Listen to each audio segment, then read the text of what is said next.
Camera. Ready? Okay, then let's go.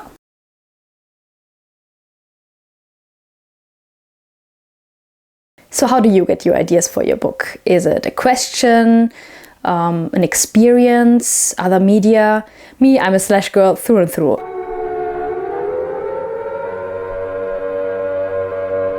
I watch a TV show or read a book and I think of all the other ways a relationship could potentially unfurl, usually in a not so nice manner. I write down some ideas, I probably put it into another setting, come up with a story, probably change the genre as well. And then I rewrite the characters to fit the project that I have only just realized I started.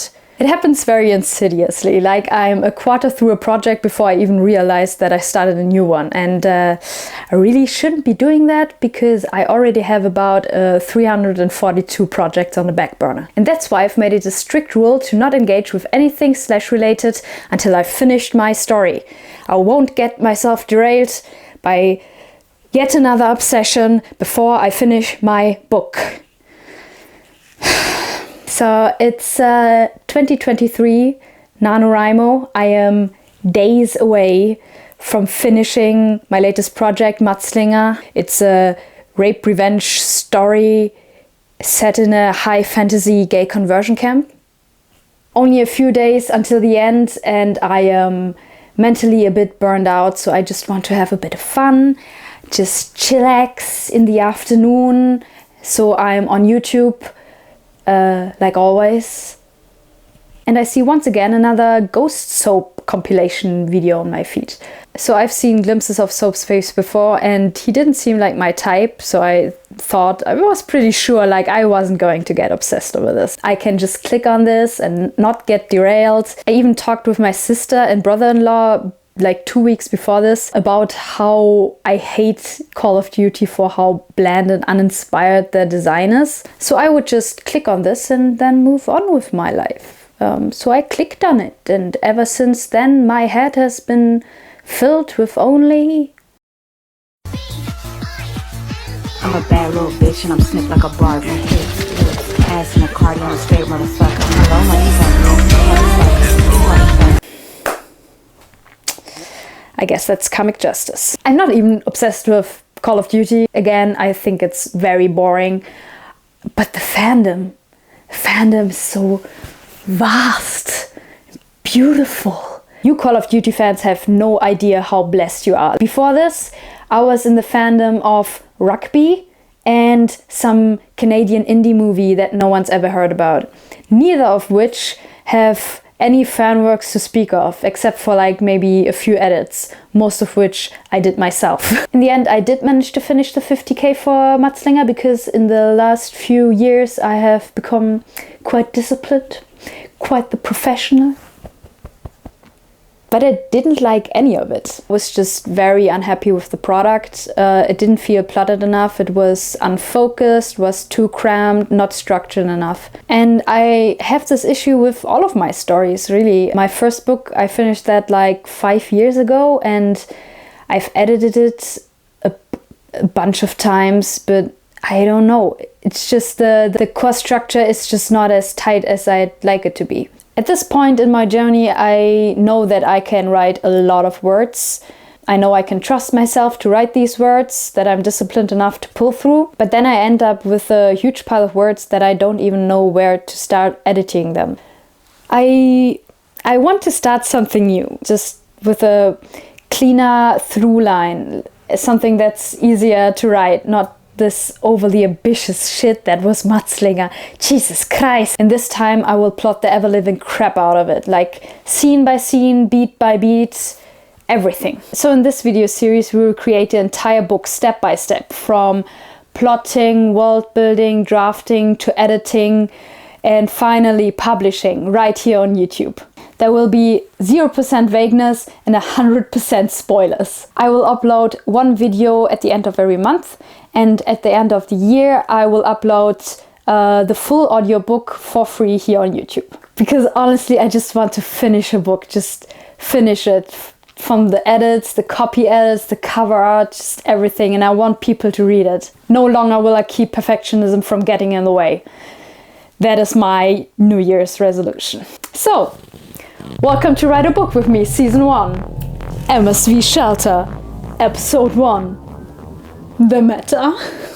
I first stumbled over the concept of meta while playing around with the World Builders Anvil. It's basically about finding the outer bounds of your project and knowing what to focus on so you don't end up putting ninjas in your Victorian romance. And I couple that with Brandon Sanderson's philosophy on ideas.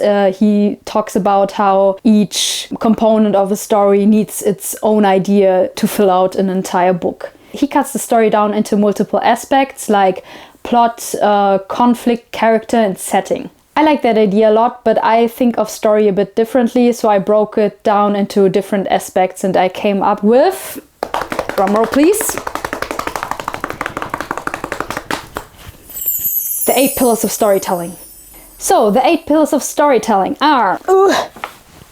Jesus, how do I write this? Okay, this is not gonna work. Get over here. Get over here.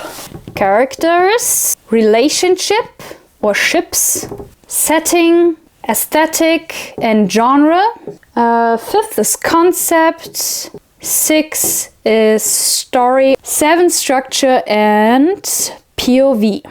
And last but not least, theme to tie it all together. Head over heels. 8 pillars of storytelling.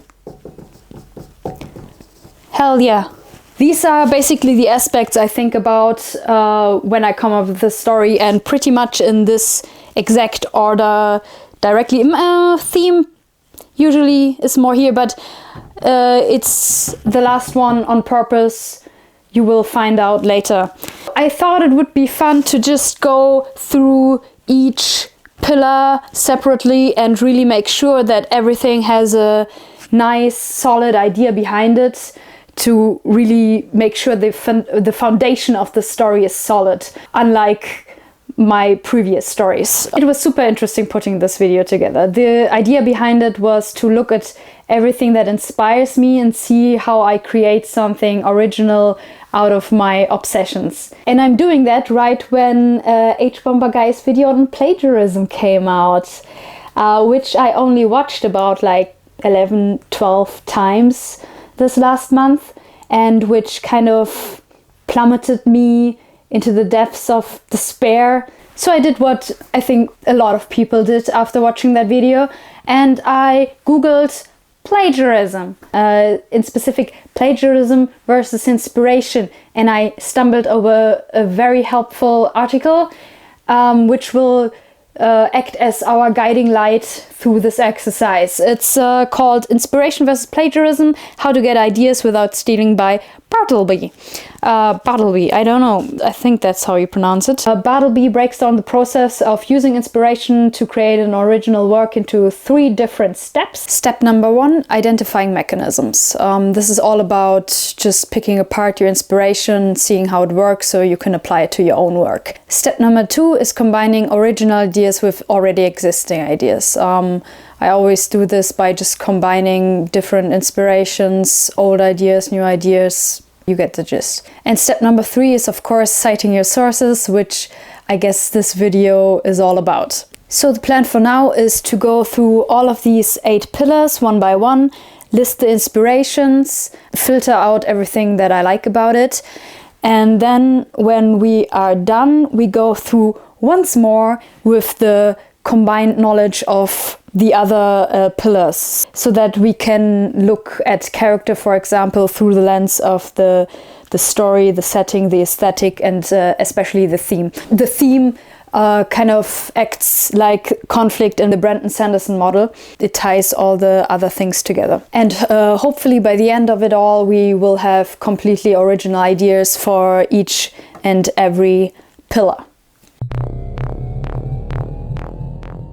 So let's start with characters.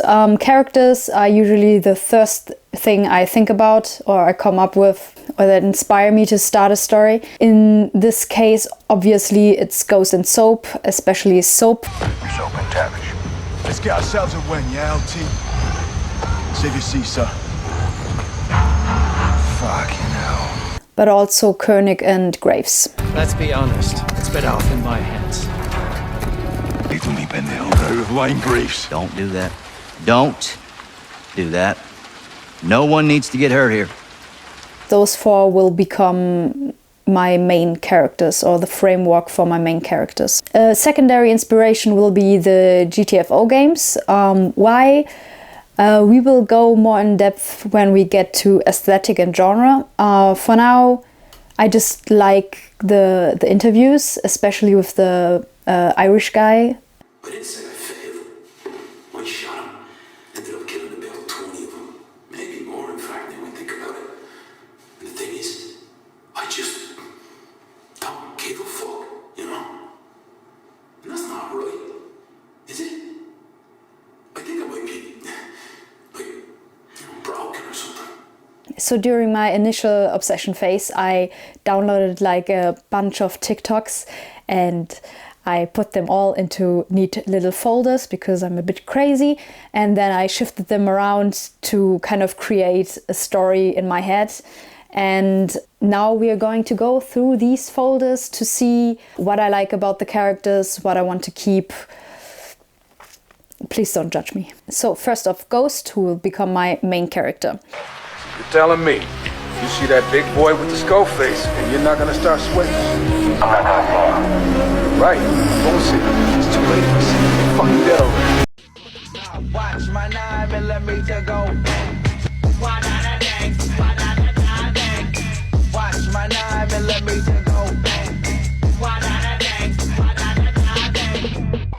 Beste Ware aus Amsterdam. Easy, easy. Tamam, tamam. Tamam, tamam. Tamam, tamam. Tamam, tamam.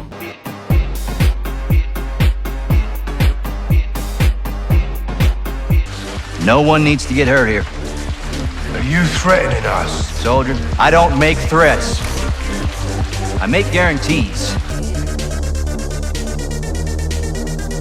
Why I'm angry? Don't ask me why. I've just woke up in a fucking steaming mood, yeah? Because I live in a shithole.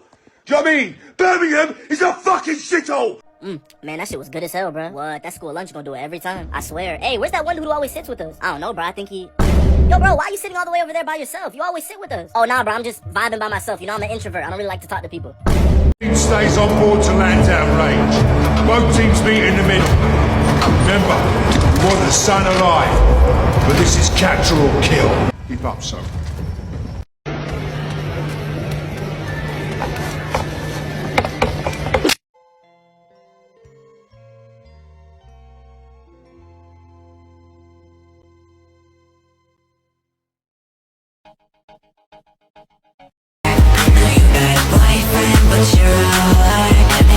Once I told you I'd kissed 1,000 women. It was a lie. I know. I've only kissed 200 or 300. Careful who you trust, Sergeant. People you know can hurt you the most. Okay, you ready? Yeah, I'm ready. Okay, take it off now. What happened? I don't know. You tell me. That's how you look? What do you mean my card's been declined? Try it again. Buy me Prada. No.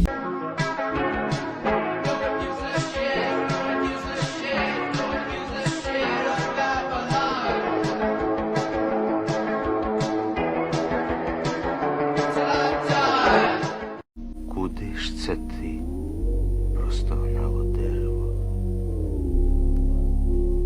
Прощавайте. Тепер я зможу жити сама, відповіла кішка.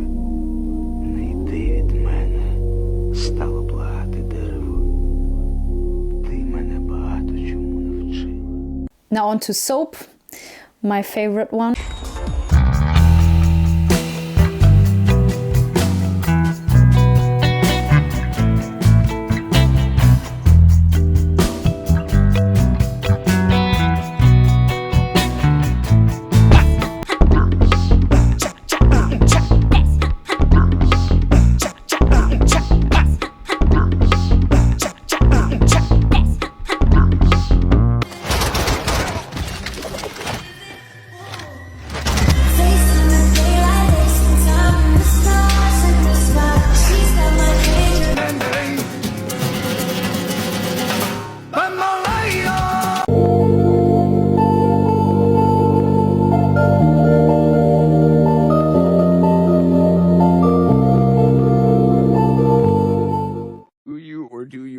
feel bonita. I feel bonita. Wonderful, because you look bonita. She looks just like a dream, the prettiest girl I've ever seen.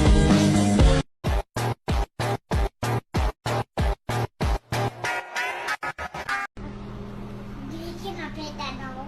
No. Can I pet that dog? No. Can I pet that dog? No, Can I pet that dog? Куди ж це ти? Простогнало дерево. Прощавайте. Тепер я зможу жити сама. What do you mean my card's been declined? Try it again. Buy me Prada. Balenciaga. Love the drama. Let's go Bahamas. I don't make threats.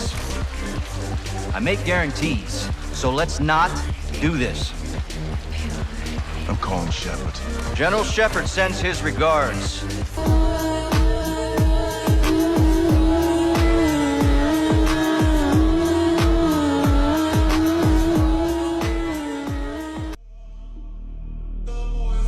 My milkshake brings all the boys to the yard, and they're like, it's better than yours, damn right.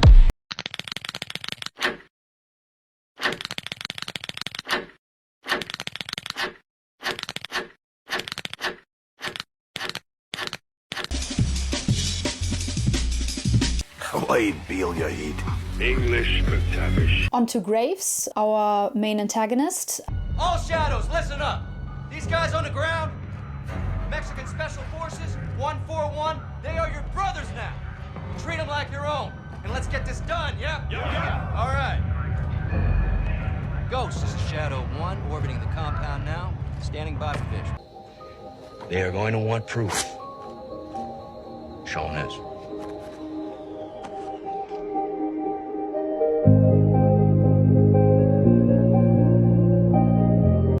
Roger that, Actual. We're RTB, men. Links. Copy. Armed personnel only. Use the 25 micro. Now. Hassan, hand us. I said turn around! ¡Imbécil! ¡Estas calles son nuestras! Do it. A sizable covert facility, and I admire it. So I'm taking. Go fuck yourself, Graves. Not a healthy disrespect for authorities, so I like that about you. Run home when you had the chance, so doing that asshole with the mask.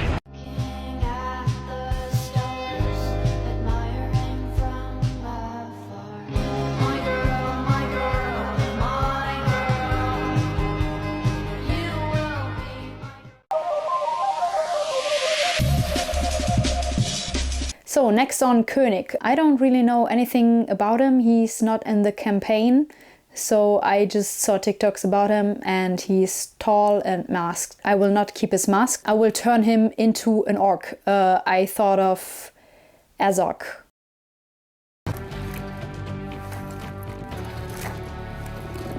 I don't know if this is in the game or if the fandom just came up with it, but he has some social anxiety and I think that's an interesting idea for a soldier, especially like special forces and stuff. The fandom also likes to think of him as a big giant teddy bear, probably because of his social anxiety.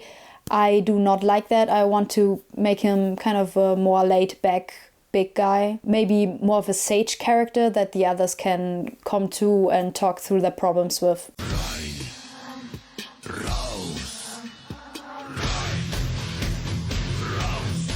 And now on to relationships, my favorite part of any story.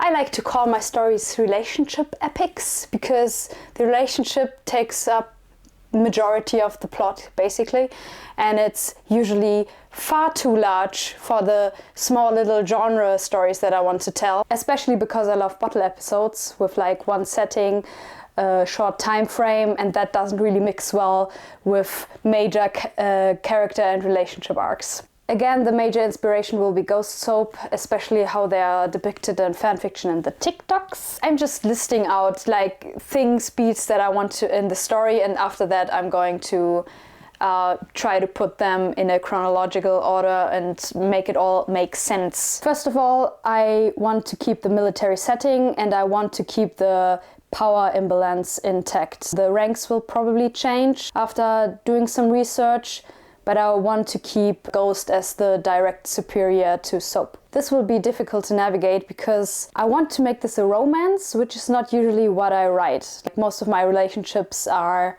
of the dub-con, not very nice variety, and it's about getting out of a relationship more than getting into a relationship. But I just really like how the fandom extrapolated on the characters.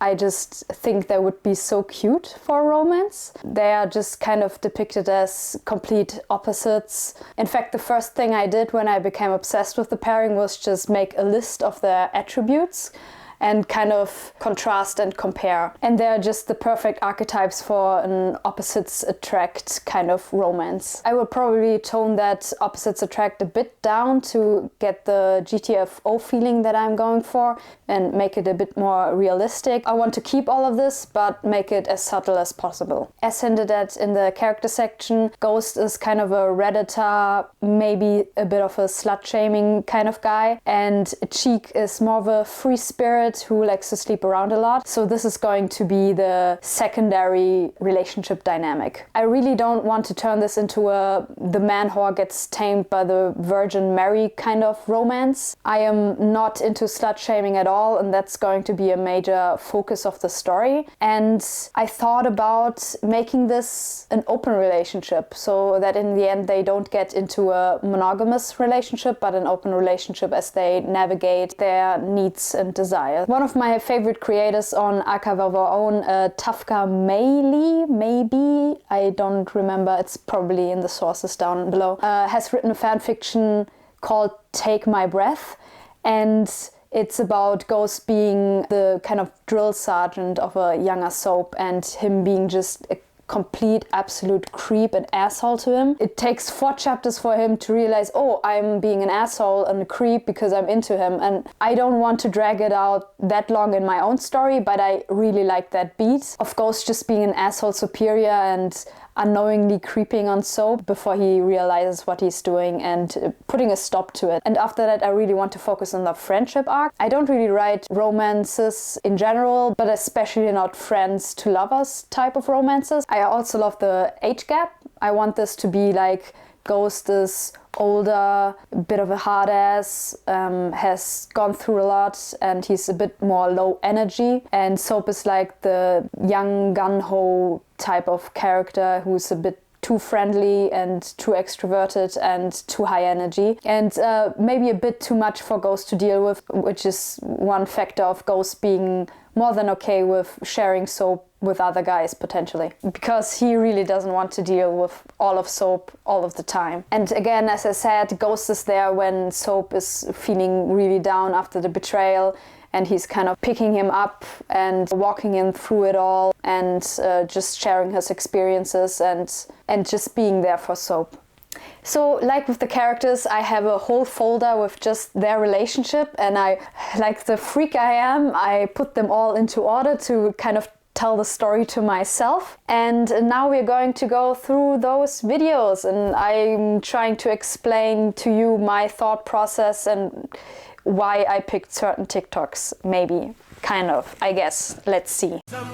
I love how Ghost is this traumatized and emo loner who doesn't have any friends or anything to live for other than work, and then in comes Soap, all sunshine and physical affection and disregard for authority. He just phases through that wall that Ghost has erected around himself, and Ghost is not happy about it. He tries pushing Soap away by enforcing the hierarchy and trying to find fault, but all this does is get them closer together, showing Ghost more and more how well they fit together and how much fun it is to be with Soap. The plan is to get them from antagonism to friendship in the first chapter, and then second chapter will probably be focused on their friendship and develop that while both kind of knowing that they're attracted to each other, but because of rank and everything, they're not going to go after that. I want to build that up a bit. While Soap is kind of sleeping around, Ghost is slowly coming to terms with the fact that he's falling in love. When he finally gets the courage to ask Soap out though, he finds out about the sleeping around and he kind of feels betrayed and hurt, and it kind of drives him down the slut-shaming route. The flirting has become super heavy, but with Ghost now knowing about Soap's sexual history, it has gotten this little slut-shaming undertone. Soap though tries to ignore that, and he realizes he might have a chance with Ghost, and they finally get together sexually, but it's rough and angry because of Ghost's insecurities about his own lack of sexual history and him actually wanting more from Soap. After that really shitty one-night stand with Ghost, Soap finds emotional support in his other hookups and throws himself even deeper into his whole phase. Soap's hookups become more and more volatile because of the strained situation they're all in, because of the outer plot, and also because Graves is kind of manipulating things behind the scenes. Ending with Soap getting pushed around and majorly hurt. And he's kind of finding refuge with Graves' character, and then he gets into a monogamous relationship with Graves, and Ghost is just pissed off about it and realizes that he behaved like an asshole, and Soap realizes that he really doesn't want a monogamous relationship. And then obviously Graves is the big bad guy, so the big betrayal happens. Soap is very hurt by this. I've read a fan fiction where Soap actually tries to band with Graves, kind of betraying his own team because he thinks that's the right thing to do. So Soap is left alone with Graves in the shadows. And then after that, it's kind of the mission alone scene all over again, with Soap alone on the submarine with the shadows, and Ghost talking him through the situation and how to get out of it and sink the whole submarine. Soap is shattered, and Ghost is there to pick him up again and to apologize. And then they team up again and reignite their bromance before talking out their feelings and how the relationship is going to happen.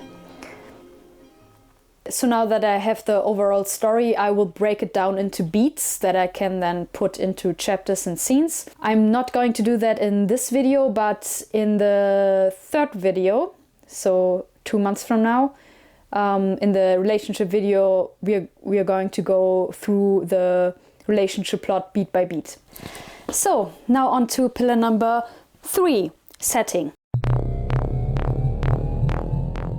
This one is of course always important for me, especially because most of my stories are set in a fantasy world of mine that I created named Gua, which means that we are now getting into a territory that is a lot less derivative. I knew immediately where I wanted to set the story, because I always wanted a story to be set in my modern version of Babel. My fantasy world of Gua shares the same history as our world, up until the fall of the Tower of Babel, I guess. In my story there was a fight between God and Ishtar, also named Inanna or Lilith or the Whore of Babylon. In Gua, Ishtar won that battle, and she released Gua, which is kind of the earth itself, who created the mother saints out of her body. Those are like goddesses that just populated the whole world, and everybody got their domain and changed it to fit their desires. Ishtar also kept her domain, and Babylonia was part of it. That was until she was killed by her daughter Isa, the mother goddess of rain. After the death, Isa took over kind of as the mother saint, and the rain became toxic, mutating just the whole lands and everyone in it. The constant rain also flooded almost the entire motherdom, which is a country in my world. Especially Babel, the capital of Babylonia, which is set between the Tigris and Euphrates in my version. All of this started thousands of years ago. Ever since then, the capital has been rebuilt over and over and over again, creating like layers of underwater cities. And now we have the upper city, which has started to sink less, because they are trying to build like a buoyant city, and we are in Babel right around the time that this shift is starting. Modern Babylonia is also just overrun with like huge Lovecraftian monsters, just sky-high, black, gooey things. It's kind of a black hole in just all the political maps. Nobody goes into Babylonia and no one comes out of Babylonia. The Tower of Babel still stands, but it's almost completely flooded by now.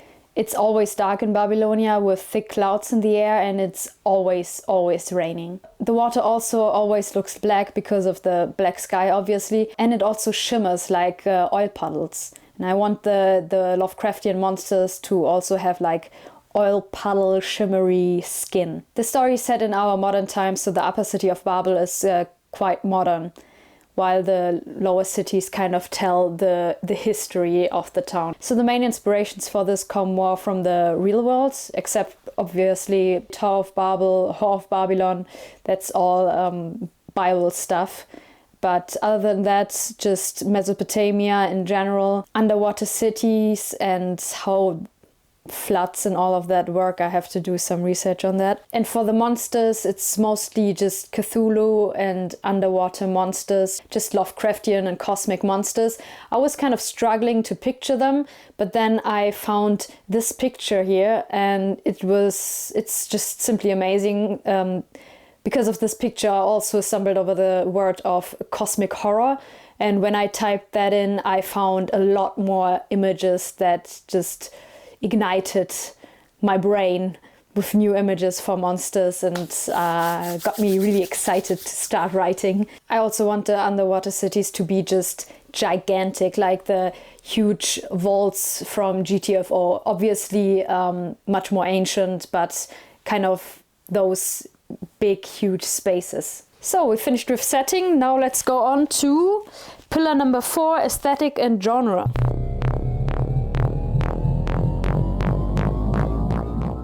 Okay, why aesthetic and genre mixed together? It's simply because I have trouble differentiating them. They are both used for marketing purposes. They both have aesthetic things about them, like neo-noir is a genre, but it's also an aesthetic. They both have pre-baked themes and just things that you can expect, tropes and characters and settings and etc. So I just decided to mash them together, and you can give me a better explanation of them and how to differentiate them in the comments below. Thanks. Okay, aesthetic and genre. This is one of my favorite parts of any story, because I'm just here for the mood, you know, for the vibes. And of course, I have also made a folder of TikToks for just the vibe. I think you're sensing a running theme here, yeah. This place is hell. I want to go home. So this is where the GTFO stuff comes from. When I started the story, I immediately remembered that I always wanted to make a GTFO story with just guys in uniform in some seriously huge vaults. Please let me out! Running away or killing biopunk Lovecraftian-esque monsters with like slithering mutants that just creep up on them while they're sleeping and getting under a uniform.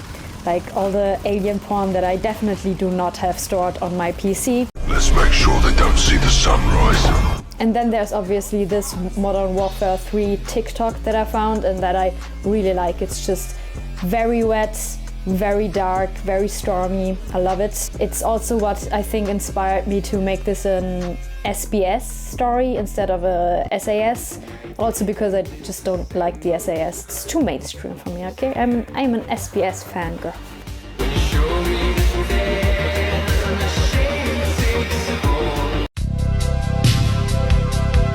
I also really like the aesthetic of Annihilation. They call it the shimmer, and maybe that's because it's like oil puddle shimmers in my world. I always think of that shimmer in Annihilation, and this and GTFO, it's both very biopunk with more down-to-earth mutated monsters, and I want to have like a mix of biopunk monsters and like Lovecraftian monsters. While searching for Cthulhu stories, I stumbled over this edit. It's from the Love, Death and Robots TV series, and I actually know this one. It's exactly what I'm going for with the soldiers coming face to face with a cosmic entity. I have no idea why I completely forgot about this. I also found this episode of Love, Death and Robots, which fits more the underwater theme I'm going for and the colors. I haven't watched this one yet, but it's going on the research list. I want to make the horror hit even harder by showing the soldiers is very competent and badass. They do everything they can, they even win some battles, but if they get out alive, it's basically just luck. And I want to juxtapose all of this horror with a lot of interpersonal stuff, of course. What I dislike most about cosmic horror is how interchangeable the characters are. Horror only affects me personally when I want the characters to survive unharmed and sane. And in this one, we don't just want one to survive, but two people so that the possible romance doesn't die with them. All of these aesthetics carry with them certain expectations and tropes. The special forces aesthetic is pretty much just military. It needs dirty politics, shadowy enemies, moral dilemmas and betrayal, accidental or unauthorized violence against civilians, explosions, etc. And cosmic horror is all about going insane and just feeling insignificant in the vastness of space. And biopunk is about mutations, the edges of humanity, ethical science and change. In the video about plot, we will go deeper into the tropes and promises all of these genres make and how I will incorporate them into the plot. So these are all movies, TV shows, none of them are books. I'm not a big reader, I try to read more and I have been reading a lot more recently. One of those books was SBS, the Special Boats Squadron, not Service, by Ian Gale. And that book was very mid. I can't recommend that one. It's very boring. After that, I read Annihilation by Jeff Vandermeer, the first book in the Southern Reach trilogy, and it was not as good as I had hoped. Like, the main character is interesting and her relationship with her husband is interesting, but I thought the Area X stuff was all kind of bland, not very scary. And honestly, I think I prefer the movie. It just touched me emotionally a bit more. And then I started First Into Action by Duncan Forrester, and I am completely in love with that book. It's simply amazing. I listened to the audiobook that Duncan Forrester also voices. And I listened to it 2 times in a row, and then I went back and listened to several chapters several times. Yeah, but we will go deeper into his book in the video on character, because that main character, it's an autobiography, so it's not really a character, but anyway, he's amazing. He's exactly what I want. Brandon Sanderson likes to separate his stories into an umbrella plot and a core plot. The umbrella plot is the genre, the story, I guess, and the core plot is the heart of the story. In my case, it's usually a romance or a character arc. And that's what it's going to be in this story as well. And the umbrella plot is what I call the story. It's the action, I guess. And each of these plots usually has a different genre as well associated with it. Like, again, the core plot usually for me is a romance or a character arc. And the umbrella plot is usually action, sci-fi, horror. In this case, it would be the military, survival horror, biopunk, cosmic horror side of the story. Because we are already here in the aesthetic section, I want to talk about music and art. This whole section is all about just getting the vibe and the feel of the project. So a lot of people do mood boards for that. Like you've seen, I do TikTok compilations. But I also really like to know what soundtrack the story has, because I tend to listen to music while I write, and then and then after a time when I hear that song, it's like a Pavlovian response where I just get immediately into the mood to write. Finding the music was a lot more difficult in this project than it was in most others. Like, I had about 5,000 words just written about my journey of finding the right soundtrack for this project, which I'm going to spare you. All I'm going to say is that this TikTok here... Can I see you tomorrow night? Sure, but don't you mean tonight? Made me realize that I really want to add liquid drum and bass just to make it feel more jungly, vibey, and to differentiate it from the rest of Gua.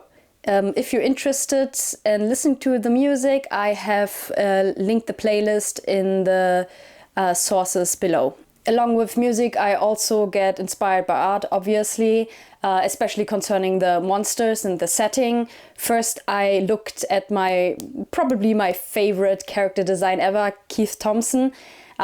He made the monster for The Ritual, and I just found out during this research he did a monster for another movie. The monster is only shown in, I think, one scene, which I saw, and it was amazing.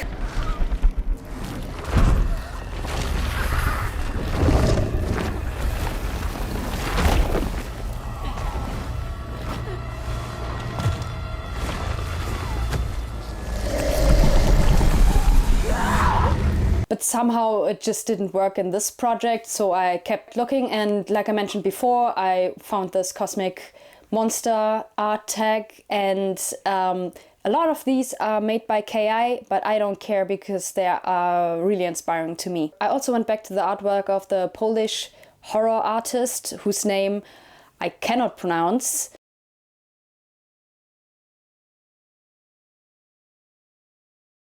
He has some great colors, and when I looked at his art, I was just immediately writing down ideas for monsters, so I think I'm going to keep on that and just keep on a lookout in the future. And just a quick aside on color.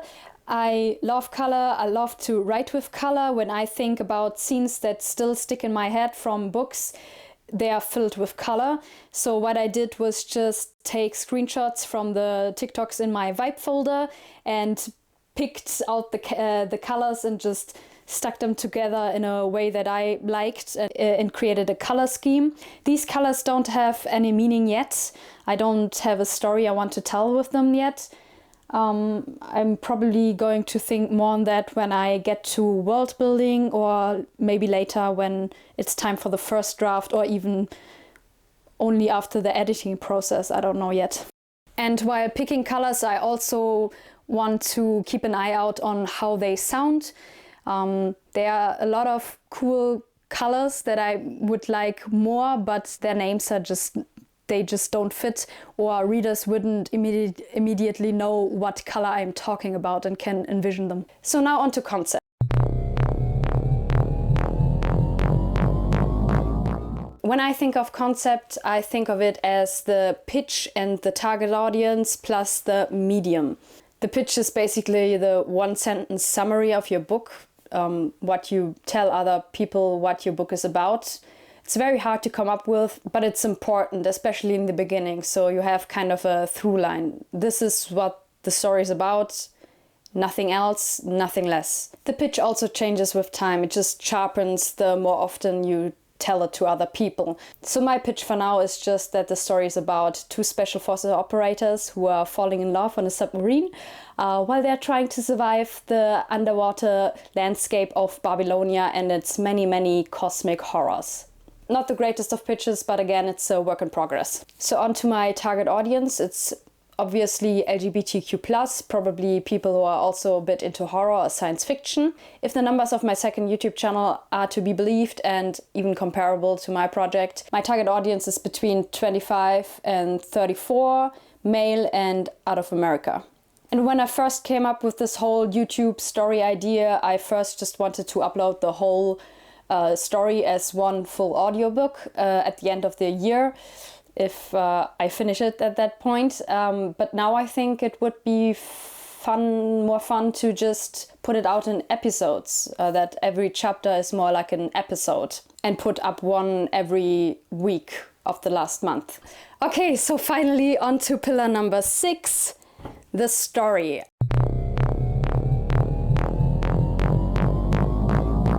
This is what I talked about with the Brandon Sanderson umbrella plot. So I'm just going to give you the whole story here now. A year ago, the SAS Squadron B was sent out to capture a mad scientist. They finally found him like 2 months ago, but then they just vanished. Nobody saw them until 5 days later, when some soldiers from Babylon contacted the Stoneworld's military and told them that they saw a squadron parachuting down into the city and vanishing into the Undercity, and gave them a positive ID on Squadron B. So Squadron B has gone AWOL, and the Babylonians, they don't really have a military.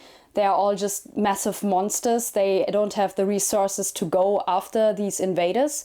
So they allow the Stoneworks military to send in another special forces unit to capture the squadron that has gone AWOL. The plan is to send in an SBS troop under Necro's command on a submarine, and they're just going to blow their way through the Undercity to get to Squadron B. The Babylonians allow this, but only when one of their own is put in charge into where to set the explosives, so that the entire structure doesn't come down. And this explosive expert is Cheek, my version of Soap. Necro, by the way, is my version of Ghost, obviously. On the submarine, though, there's not just the SBS troop and the submariners, but also an SAS troop under Graves' command. In my story, he's called Fleischer.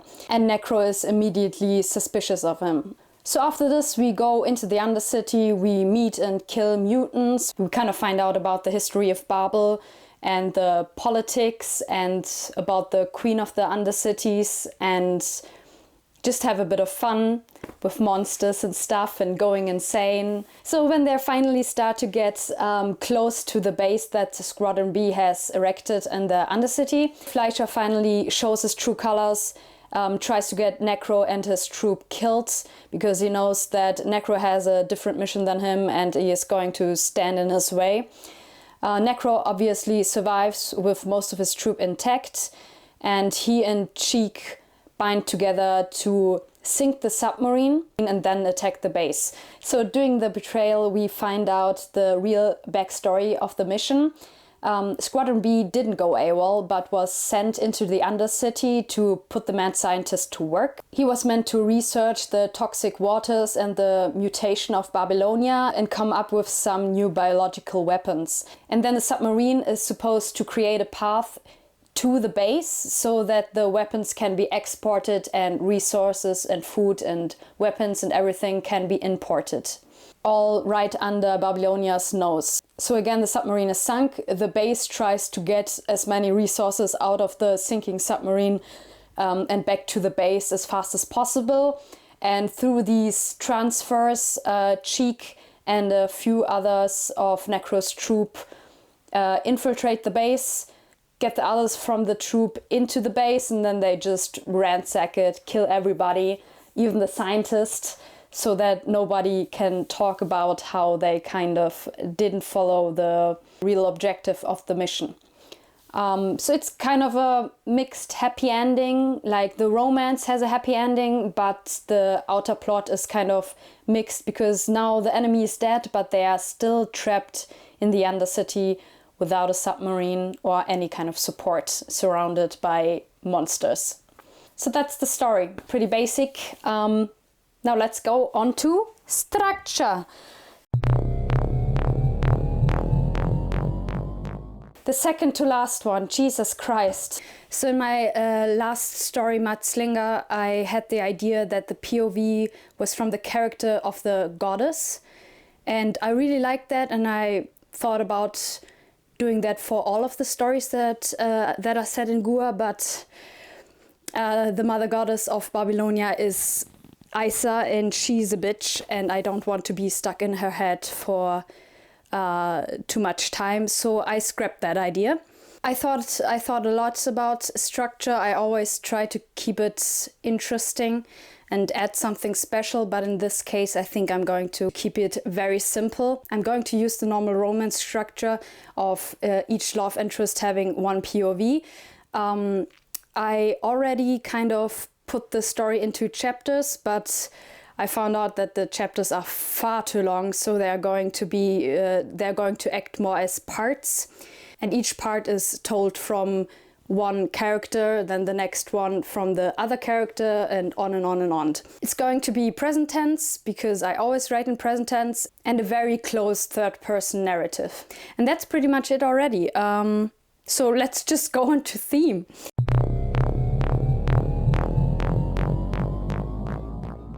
pillar number 8, last but not least. I usually come up with it somewhere around here because theme, in my case, usually sprouts after I come up with the relationship or character arc, like the core story arc, what the story is about. And in this case, I've written like 10,000 words on this. I cut pretty much everything because this video is already too long and I'm kind of burned out. So I'm just going to give you the end product now, and that is structure versus freedom. I know, very original, especially in the genre of military fiction. And that's something I wanted to talk about because yes, it kind of originates from the core plot and the characters and what they learn and how they grow, but it also often comes from the genres and aesthetics you choose. Like I mentioned before, all of these have pre-baked themes in it. Like neo-noir has class struggles and grey morality and all that kind of stuff. And military has bravery, betrayal, fighting for your country, security versus freedom. Bravery is also a very big theme in the story. It's kind of about what is bravery for each person. Is it to commit or is it to be as free as you possibly can? And I like to organize my themes in a versus formula, like security versus freedom, because it's usually about two people with conflicting ideologies that are on each end of the spectrum. Like Necro is very security driven, Cheek is very freedom driven, and it's about kind of finding the balance, balancing each other out and finding the balance in their own lives. So our first run through is finished. Hell yeah. So now, as promised, we're going to go through all of it one more time.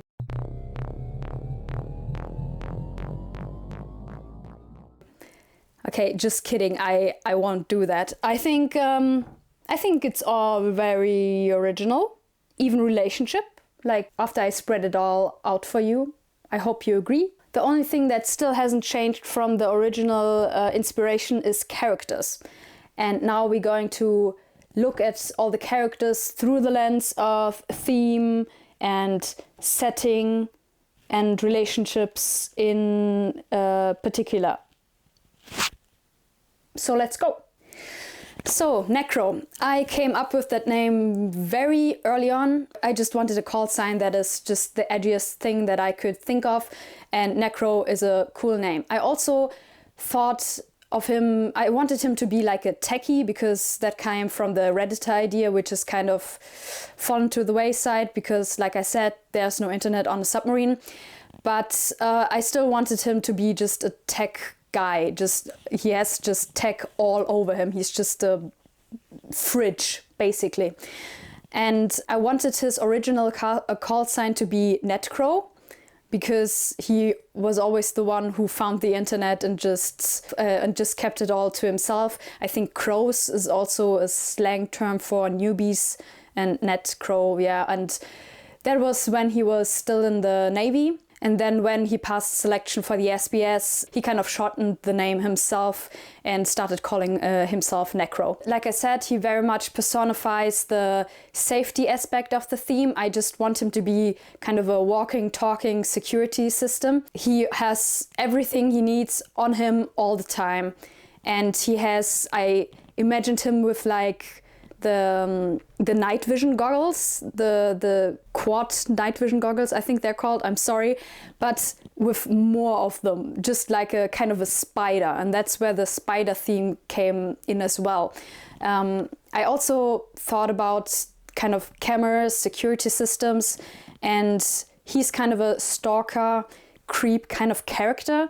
So I thought about him just having cameras everywhere, just kind of little spies through whose eyes he's seeing. And that's what the extra binoculars are for. I don't know if that's the right word. Is binoculars the right word? Yeah, anyway, you get the point. And because of the spider theme, these spies are going to be in the shape of little spiders, which are going to like crawl into his outfit and then back out again, and it also kind of fits his creepy image. I kind of really like that. Because of that, like spiders, and because he's always dressed in black and he's kind of a edgelord, I started to think, like, where is he from? He's obviously from Stoneworks. That's the military he's part of, but I want Stoneworks to be very multicultural, just a hodgepodge of ethnicities and races. And like I said, the spiders, the black, the kind of creepiness really reminded me of my country of Ytrain, which is kind of in the direction of Egypt. And it's all about mysteries. It's all about mysteries and death in specific, and just portals and thresholds, basically. Yes, and I thought that would fit really well, especially because Ytrain has like 3 major races in it, like the blue, golden and the black people. And the black guys are like on top, and like they're actually black, like completely black skin. And I thought from the beginning I maybe want to make Necro black, so I just took that and ran with it. I have a picture here, hopefully, of what I kind of imagine Ytrain people to look like, with the golden jewelry. Jesus fucking Christ, why is English so hard for me? With the golden stuff everywhere, okay? He doesn't take care of his appearance at all, because he's always clothed, and obviously because he's just burnt. But yeah, that's his culture, and I want him to be proud of his culture as well, even though he probably doesn't have a good relationship with his parents, but he's still kind of interested in the back of his mind about where he comes from and all that. That race of people is called the Rasun. They are, like I said, oftentimes the leaders, like he is, but usually more in a spiritual and philosophical way. He's neither of those things, but yeah, it doesn't all have to fit. And Ytrain is also a very high-tech country, which fits also very well. They are also very tall people and slender. He's probably going to be about 2 meters tall.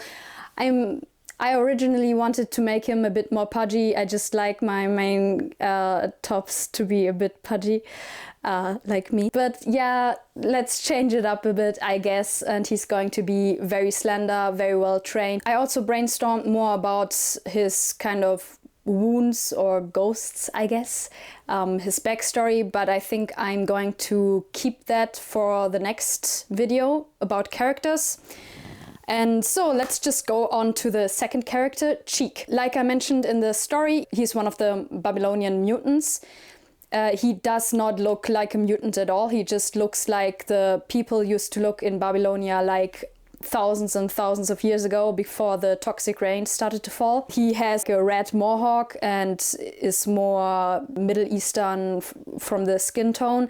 The skin tone is almost a bit shimmery, to kind of tie him back to his Babylonian mutant brothers. And he also has very bright aquamarine eyes to tie him to his big brother, who's just a huge aquamarine blob, basically. He's the only human-looking person in Babylonia that he knows of. And he has access to the internet, so he knows that people exist, he knows what their culture is like.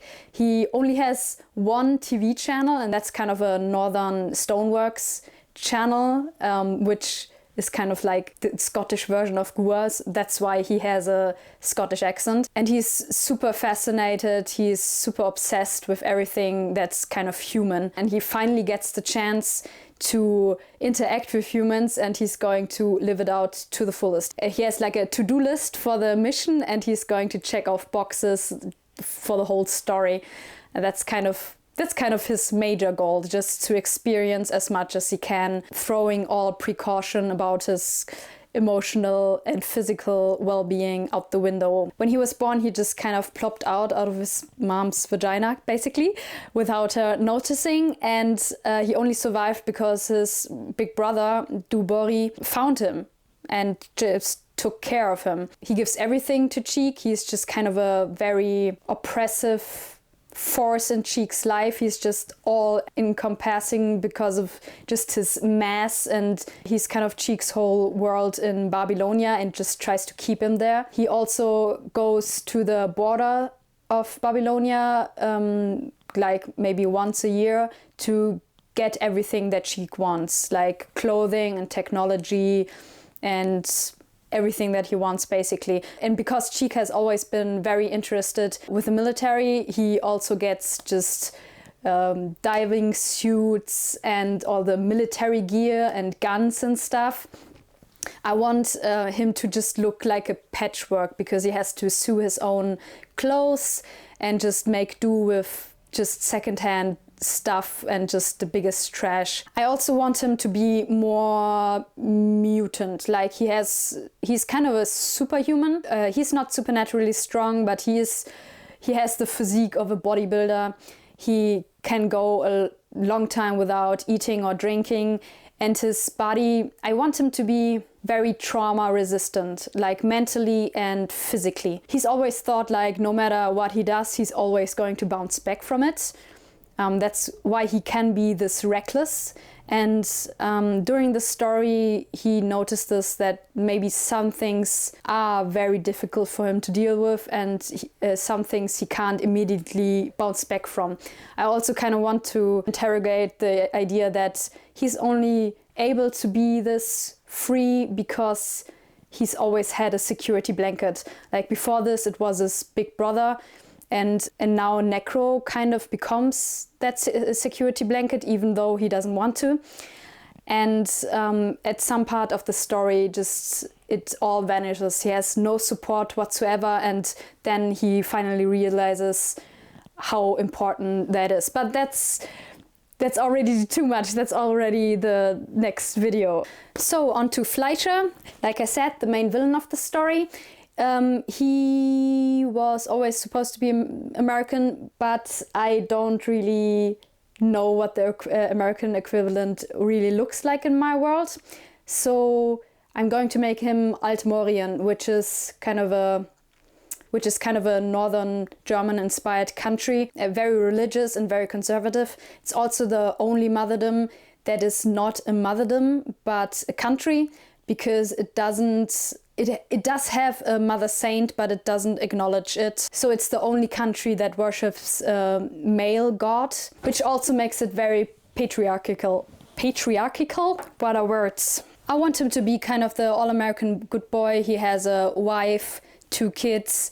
He's a born leader, very charismatic and very friendly, and very on the freedom side of the spectrum, although his relationship with that is a bit more complicated. He's supposed to be handsome in a very clean-cut way, blonde, very regular in appearance, except for like a face tattoo. Because in Altmore you get like a face tattoo to show that you're married. The partner has a similar face tattoo. He's very smart, he's very manipulative, he's very good at reading people and knowing what they want. I want him to be just the perfect version of what his culture envisions a perfect man to be, and he's kind of obsessed with creating and maintaining that image as well, while also kind of having a guy on the side.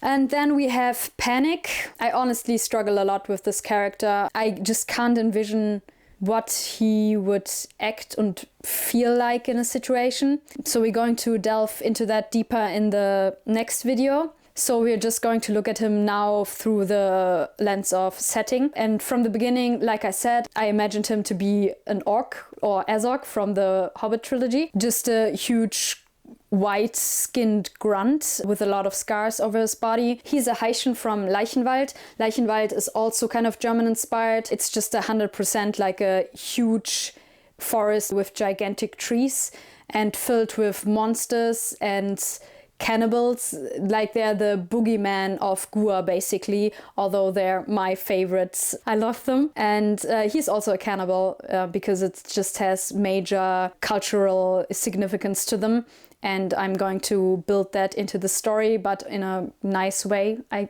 guess, in a kind of romantic way. maybe. I don't know if I actually have the time and space to fit it into the story. Maybe a next one, I don't know. So every one of the Haitian who immigrated out of Leichenwald suffers from a specific illness called the Haitian sickness. It kind of weakens over the generations that you have lived outside of Leichenwald, and it just basically means that you are very susceptible to addiction. Hundreds of years ago, when the first Haitian kind of moved out of the Leichenwald, most of them would just eat or drink themselves to death, just get addicted to anything possible, but mostly alcohol and food. They tend to be overweight and they have more struggles with all of this, and that's why they are giving a lot more slack in the military as well. They don't have to fit the fitness and body tests. Like, they do have the fitness tests, but not the body mass and I forgot the test that they do to calculate like how fit and how much body fat you are. I probably have like a video up right now. So those are the big 4 characters, and I think now we have original ideas for every single pillar. I'm just going to quickly go through all of them and just kind of nail them in stone. That's not the proverb. Carve them in stone? Is that right? Yeah, anyway, let's just see what we've got now.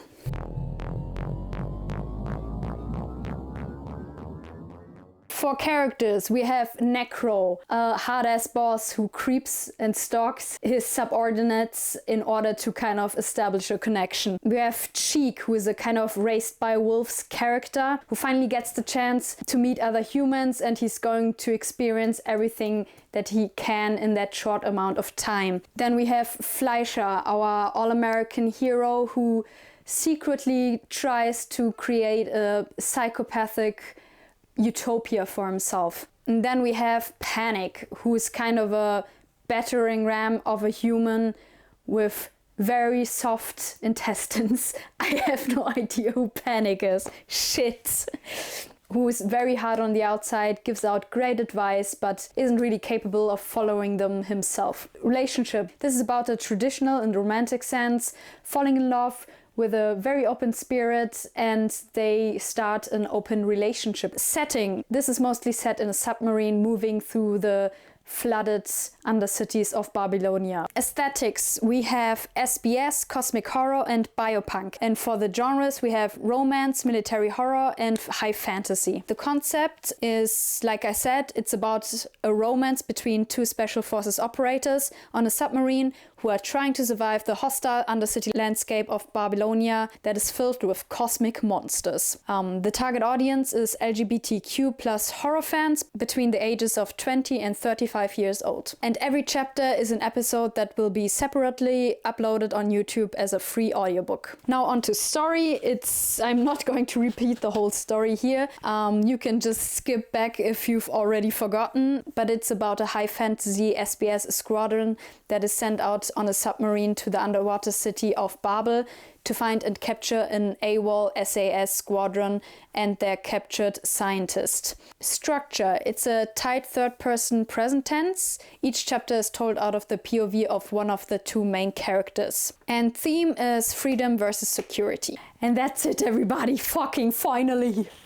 Now that we are done with the broad strokes of the story, we are going to go into detail for all of these things. Like the next video is going to be characters in relationship together. Then we're going to world build and plot the hell out of it. It's going to be a fun time. I hope you're going to join me on my journey, and please add in the comments anything that you'd like to see. I already have a schedule planned, but it's a very loose one. You're going to see it at the end of the video. So if anything interests you, if you have tips on how to speak better on camera or how to do this whole process more efficient and just better, please let me know. And yes, so I hope I'll see you in the next video. Bye bye. Bad posture. Okay, Something happened and I'm head over heels.